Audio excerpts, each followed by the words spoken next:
Semantic SEO principles being used on category pages on e-commerce websites. So let's jump straight into it. Why is it important to be making certain that you're using semantic SEO on category pages?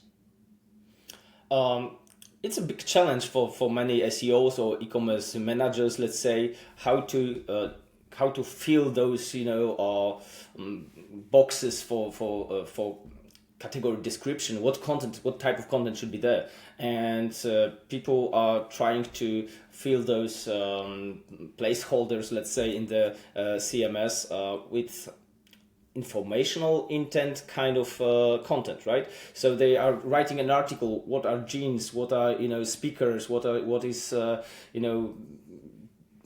MacBook, whatever, right? Whatever the category is. So I think it's a big mistake, because it should be done in a different way. It should be aligned to commercial transactional intent. And this is where semantic SEO jumps in, because people are thinking, whenever they are learning about semantics, they are focusing on writing articles, right? So targeting informational kind of intent. I was kind of inspired to investigate that topic several weeks ago, when on one of the SEO groups, one of the guys asked, okay, I've studied Corai's framework, it's brilliant, but how can I use that for e-commerce, right? So I decided to find all the matching points with category pages content. And actually, I think it's really applicable, because you just need to switch from informational intent to commercial intent, and then all the attributes you connect with entities, with names of the products. They should be more descriptive in terms of choosing the product, choosing your service, your shop. Not by it shouldn't be focused on describing in details what are blue jeans, right, or what is TV speaker.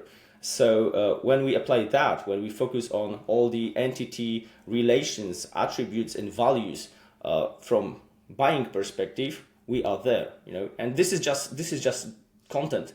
We also need to kind of switch in AI era. I hate that term, but we are still using that, right? In AI era, it's also about semantic HTML more than ever. And a lot of shopping engines, let's say, ready to use layouts have really messed up H2, H3 structure. They are not, page relevant. They are like kind of site-wide.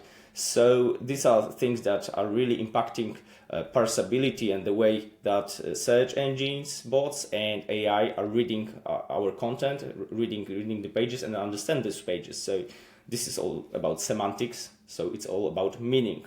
Make your page, your e-commerce page, really easy to understand, right? It's all about that. Yeah, I'm glad you bring this up, because the context and actual meaning in the semantics on a category page, having the attributes, the predicates, the edges, the facets, when you start going through the headings of that, it makes such a difference if it's an informational intent or a commercial intent. Like if you start looking at it as being a commercial and transactional intent, all the headings become different. All the way you structure your sentences become different. The macro and the micro content within semantics, it changes drastically. And I think Exactly. a lot of people end up getting it wrong and not putting the right attributes and predicates on there that needs to be on a category page specifically. So is there any kind of, they've got an e-commerce website, they're trying to improve the category pages. What would you be saying with regards to the semantic SEO principles? What are like your go-to to train your team up to make certain that they get this right? Is it making certain that every single category page is transactional or commercial as opposed to informational? Like, how do you balance that with the team? What are you telling them? So I focus on finding all the angles, e-commerce related angles towards this product, this category. Like there are simple verbs like buy, order, ship, this kind of stuff. And if you combine them with your category name, let's say, you're halfway there. And the rest is just following this kind of approach. And one more thing, which is really important, because if you are kind of into semantic SEO already, you know about things like entity salience, you know, all the, you know, structuring the website's text. And people forget about one thing in e-commerce: your product grid is also the content. So all the product names, if they if they consist the category name, like running shoes this, running shoes that, then it's already happening. You know, it's already filling the website's content with those entities, with those terms. So don't overdo that on level of description. Keep in mind that product grid is also the content for AI, for classical Googlebot, whatever.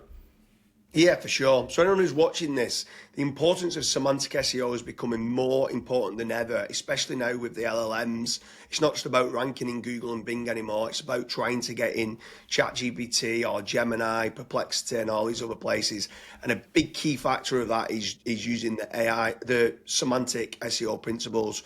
So it's been an absolute pleasure, and thanks for having you. Thank you.